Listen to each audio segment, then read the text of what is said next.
अरे ओछू नाक पण असली नाक। MDH કાશ્મીરી લાલ મરચાની પાવડર।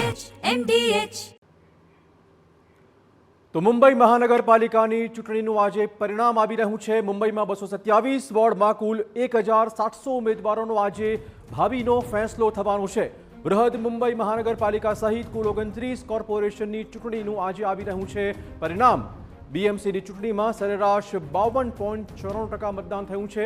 થોડી વારમાં શરૂ થવાની છે મતગણતરી। મહાયુતિ અને મહાવિકાસ આઘાડીમાં કોણ મારશે બાજી? આ સવાલનો જવાબ ટૂંક સમયમાં જ સૌને મળી જવાનો છે। બીએમસીના એક્ઝિટ પોલમાં ભાજપ ગઠબંધનને બહુમતમાં અણસાર અહીં દેખાઈ રહ્યા છે અને સાથે જ આપણે જણાવી દઈએ એક્ઝિટ પોલ મુજબ બીએમસી સહિત 7 મનપા મહાયુતિની ક્લીન સ્વીપની શક્યતા અહીં દર્શાવવામાં આવી છે। એક્ઝિટ પોલમાં ભાજપ અને શિંદેની શિવસેનાને અને સાથે જ આરપીઆઈની જીતનું અનુમાન વ્યક્ત કરાયું છે। એક્ઝિટ પોલ મુજબ બીએમસીમાં ભાજપ ગઠબંધનને 131થી 151 બેઠક મળવાની શક્યતા વ્યક્ત કરવામાં આવી છે અને સાથે જ યુટીબી ઉદ્ધવ ઠાકરેનું જે શિવસેનાનું ગઠબંધન છે રાજ ઠાકરે સાથે તેને 58થી 68 બેઠકો મળે તેવી શક્યતા છે। કોંગ્રેસને 12થી 16 તથા અન્યને 6થી 12 બેઠક મળવાની સંભાવના એક્ઝિટ પોલમાં વ્યક્ત કરાઈ છે। તો બીએમસી સહિતની કોર્પોરેશનની ચૂંટણીમાં મતગણતરીની શરૂઆત થયા હોવાના સમાચાર।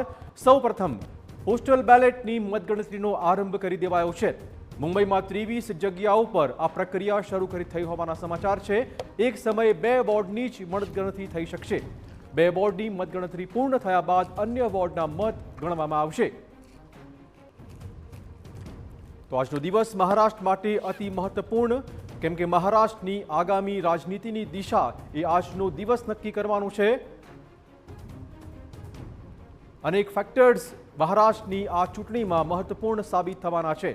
આપણે કહી દઈએ કે આ વખતે મરાઠી અસ્મિતા, મરાઠી ઓળખના મુદ્દા પર તમામ પક્ષોએ પોતાનો ઝોક વધાર્યો હતો। ખાસ કરીને જ્યારે ઉદ્ધવ ઠાકરે, રાજ ઠાકરે એક થઈ ગયા ત્યારે આ મરાઠી અસ્મિતાનો મુદ્દો ચોક્કસ ચર્ચામાં આવ્યો।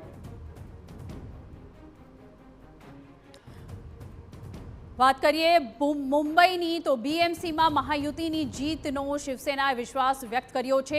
શિંદેની શિવસેનાના શાયના એનસીની TV9 સાથે ખાસ વાતચીત થઈ છે, જેમાં એમણે કહ્યું છે કે મહાયુતિ ચોક્કસ જીતશે અને સાથે જ વિરોધી પક્ષે જનતા માટે કશું જ નથી કર્યું। અમે વર્ક ફ્રોમ ગ્રાઉન્ડ કર્યું છે, જેમણે વર્ક ફ્રોમ હોમ કર્યું છે તે હવે ઘરે જ રહેવાના છે।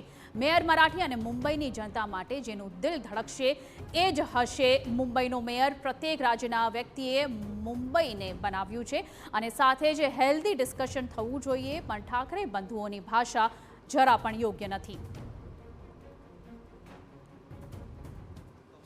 મહારાષ્ટ્રમાં આજે 29 મહાનગરપાલિકાની ચૂંટણીઓના પરિણામ છે। આજે જે ચિત્ર છે એ સ્પષ્ટ થઈ જવાનું છે કે જે મહાનગરપાલિકાઓ છે એમાં કોણ પોતાની સત્તા કાબિજ કરવાનું છે। શાયના એનસીજી આપણી સાથે છે, એમની સાથે વાત કરીશું। શાયનાજી, ખૂબ રસપ્રદ રહી ચૂંટણી, જે સાથે હતા એ પણ વિરુદ્ધમાં રહ્યા અને હવે આ જે પરિણામ છે, નિકાલ છે, આજે લાગવાનું છે, કેટલા આશ્વસ્ત છો તમે? પરિણામ તો અમારા પક્ષમાં જ આવશે। મહાયુતિના નેતૃત્વમાં તમે જોશો કે 29 જે મહાપૌર છે એ મહાપૌર ફક્ત અને ફક્ત પ્રગતિના આધાર પર ચૂનીને આવશે। આ મુંબઈની વિશેષતા છે કે અનેકતામાં એકતા। हाँ, मराठी मानुस है, हमें गर्व है, अभिमान है हमारी मराठी अस्मिता, मराठी सोच, मराठी विचार को लेके। लेकिन हम ये भी जानते हैं कि हमारे गुजराती भाई, हमारे जो उत्तर भारतीय हैं, उन सब का भी योगदान रहा है क्षेत्र में और उन सब की को आगे लेके आज लोग क्या चाहते हैं? वो चाहते हैं खड्डे मुक्त मुंबई, वो चाहते हैं सुएज ट्रीटमेंट प्लांट्स, वो चाहते हैं बेटर हॉस्पिटल्स जहां महिलाओं को भी सर्वाइकल कैंसर की वैक्सीन्स मिले। युवाओं को क्या चाहिए? उनको चाहिए कि पर्यावरण के ऊपर फोकस। वहाँ 5000 इलेक्ट्रिक बसेस कार्बन इमिशन कम करने के लिए देवेंद्र फडणवीस और हमारे खुद के नेता आदरणीय एकनाथ जी शिंदे ने अनाउंस किया है 17,000 करोड़ ग्रीन इनिशिएटिव्स के लिए। ये सब चीज़ों के ऊपर फोकस करना ज़रूरी है। જે રીતે આપણે જોયું છે કે ચૂંટણીના જ્યારે ચાલતો હતો પ્રચાર, એ પ્રચાર દરમિયાન ભલે એકનાથજી શિંદે અને બધા એક સાથે હોય પરંતુ એકબીજાની વિરુદ્ધમાં હતા. તો આને વિચારધારાની વાત કહીએ કે પછી હેલ્ધી ડિસ્કશન કહીએ કે શું કહીએ, અને હવે પરિણામ આવશે તો બધા એક થઈ જશે કે નહીં ચલો અમારું. મને લાગે છે કે હેલ્ધી ડિસ્કશન હોવું જ જોઈએ. તમે કોઈ ઇસ્યુના ઉપર તમારી પ્રતિક્રિયા રાખો, પણ આ જે લો લાઈફ કોમેન્ટ્સ હતા ને, લુંગી પૂંગી રસમલાઈ, ઇનકો મારો, ઇનકો પીટો, ઇનકો ખતમ કરો, એ ના ચાલે.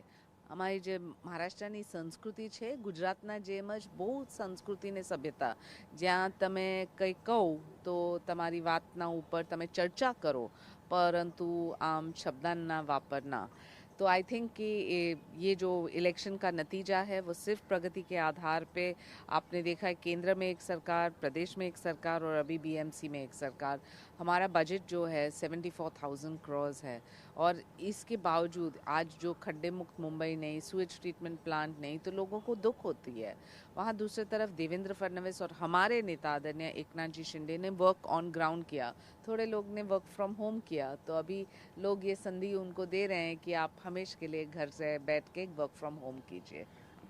જે રીતના આક્ષેપ પણ જે ઠાકરે બંધુ દ્વારા કરવામાં આવ્યા છે કે એક તો ઇંક જે ઇલેક્શનમાં યુઝ કરવામાં આવે છે એ ડાયલ્યુટ મતલબ ભૂસાઈ જાય છે, અને બીજું જે છે કે જે પાડું ઇન્સ્ટ્રુમેન્ટની જે વાત છે, એટલે કીધા વગર ઇલેક્શન કમિશને આ કર્યું છે અને આ પ્રકારની સ્થિતિ થઈ છે, આમાં બોગસ વોટિંગ પણ થઈ છે અને આ પ્રકારના જે આક્ષેપ છે, આક્ષેપ હવે આવવાના પણ છે.